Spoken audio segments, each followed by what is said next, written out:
C'est un plaisir de vous retrouver, chers téléspectateurs. Bienvenue dans cette édition du 17 septembre 2021. Au sommaire de cette édition, l'Assemblée nationale a adopté ce vendredi un projet de loi portant organisation du service diplomatique du Burundi. Le ministre en charge des Affaires étrangères explique que c'est pour lever les lacunes observées dans ce domaine. Vous aurez les détails dans cette édition. Vous allez également avoir les précisions de la direction de l'entreprise Cogerco. Cette dernière affirme que la société souffre des difficultés financières avec un taux d'endettement au-dessus de la normale. Tout de suite, les détails.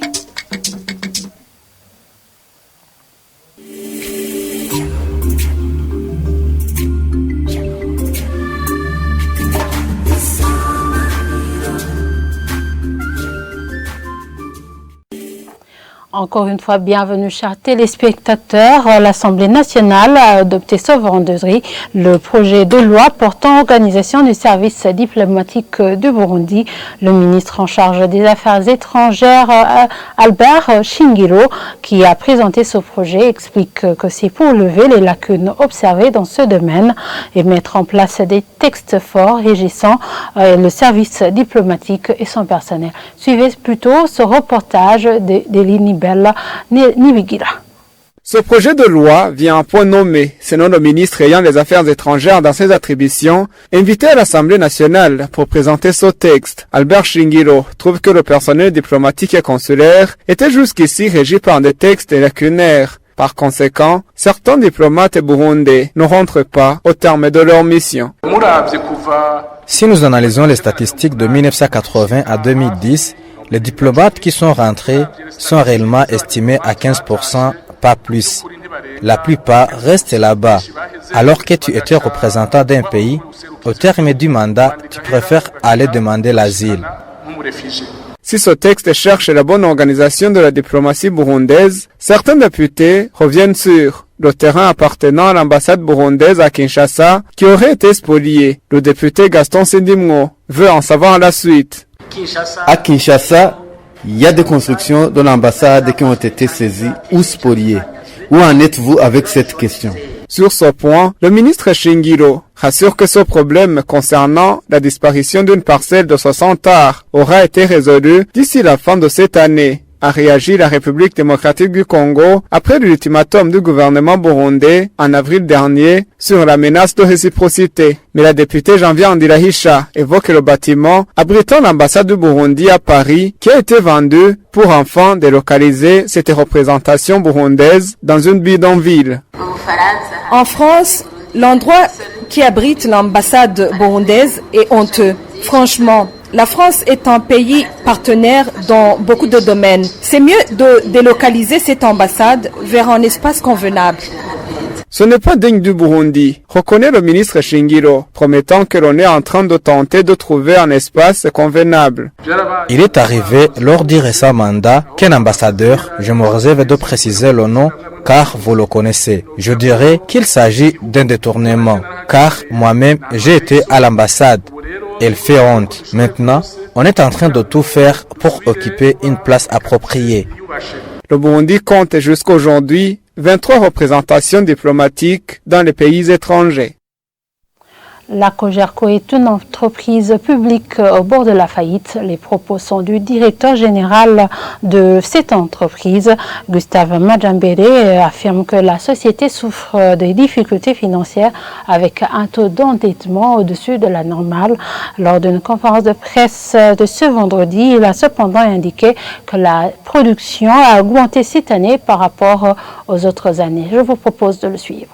L'entreprise Cogerco, je vous le disais tantôt, il a connu des difficultés. Et si d'ailleurs je salue beaucoup et je remercie beaucoup le gouvernement, si il y a eu beaucoup d'entreprises dans ce pays qui ont fermé, c'est vrai que premièrement, ça a été la mauvaise gouvernance, le mauvais management des gestionnaires au quotidien, mais ça a été aussi la non-prise de décision, le non-suivi par le gouvernement. Donc, l'entreprise, tel que nous avons vu les données, je vous disais qu'il n'a pas pu même payer les redevances et les dividendes à l'État qui étaient 100% à l'actionnaire. Donc, pour répondre concrètement à votre question, l'entreprise aujourd'hui, comme état corollaire de plusieurs années, il est au bord de la faillite. C'est pourquoi nous avons proposé deux voies de redressement et vous avez entendu que le gouvernement s'est prononcé à adopter une des voies que nous avons proposées. Et nous aussi, nous voyons que c'est une voie, si elle est bien menée, c'est une voie qui sera bénéfique, qui va contribuer au relèvement de l'économie nationale. Une somme allant à 10 millions de francs burundais est la somme récoltée mensuellement par la commune Rumonge grâce aux eaux thermales de Mugara. Selon l'administrateur Jérémy Widimana, il s'agit d'une richesse naturelle qu'a hérité cette commune. Il indique cependant qu'ils sont en train d'élaborer des projets de construction des hôtels et routes menant vers ce lieu à la fois touristique et thérapeutique.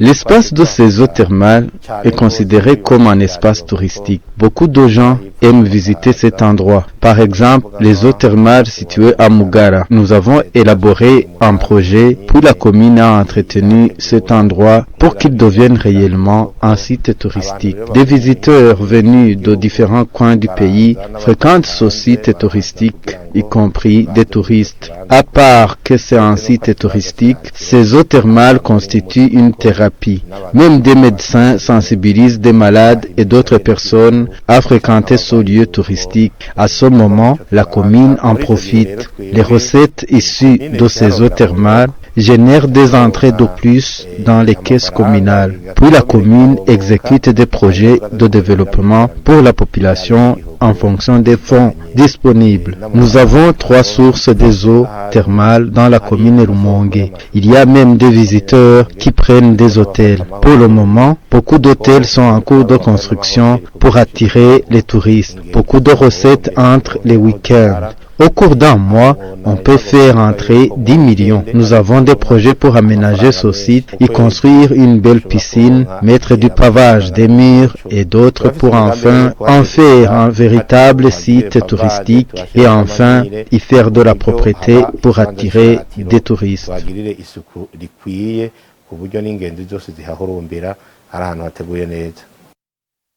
Clôturons ce journal par cette page en international. Les membres de la communauté économique des États de l'Afrique de l'Ouest, CEDEAO, ont décidé de sanctionner les auteurs du coup d'État qui a renversé le président Alpha Condé et appelé à des élections au plus tard dans 6 mois. Suivez plutôt les détails dans ce reportage de nos confrères de France 24. Moins de 2 semaines après leur coup d'État, les putschistes guinéens sont dans le viseur de la CEDEAO.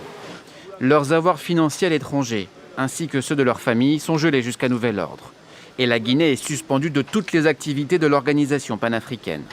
Pour cette dernière, les militaires n'ont pas donné assez de garanties concernant la remise du pouvoir aux civils, comme ils s'y étaient engagés lors du coup d'État du 5 septembre. The head of state insisted that the transition must be very short. Must be very short. And they even went to the way of clearly stating that the transition should not last more than 6 months. So 6 months, election should be held. Colonel, comment ça s'est passé pour France 24 ? Quelques jours après le putsch, une délégation de la CEDEAO s'était rendue à Conakry pour connaître les intentions des militaires. Ces derniers venaient d'arrêter le président en exercice Alpha Condé, au pouvoir depuis 2010. L'ancien chef de l'État était impopulaire après avoir été réélu pour un 3e mandat et une révision de la Constitution très décriée. À l'heure actuelle, il reste toujours aux mains de la junte et serait bien traité d'après la délégation panafricaine. Et voilà, c'est sur ce reportage que nous clôturons ce journal. Merci de nous avoir suivis et très bonne suite de programmes sur la télévision Isanganiro.